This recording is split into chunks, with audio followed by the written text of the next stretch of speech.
कानून का क्या फ़ायदा, कानून क्यों बनाए जाते हैं।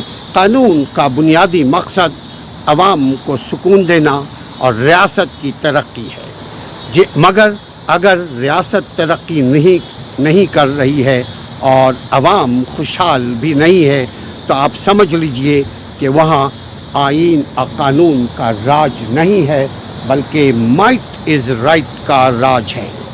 आइन और कानून पर अमल वही कौमें किया करती हैं जो तरक्की पजीर होती हैं। अपने मुल्क का माशरे में कोशिश कीजिए कि आइन जो भी जैसा भी टूटा फूटा आइन कानून है उस पर अमल करें।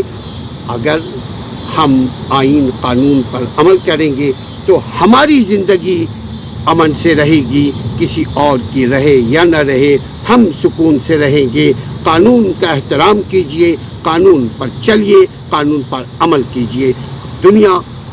दुनिया में आप इज़्ज़त और सुकून से रहेंगे। मुल्क में कानून क्यों बनाया जाता है?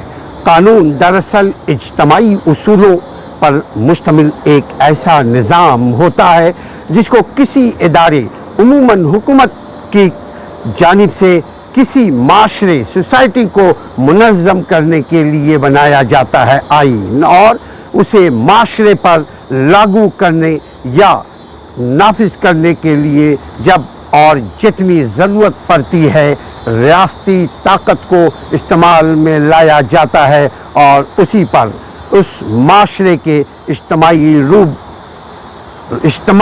रवैयों का दारोमदार होता है। कानून इसीलिए बनाया जाता है।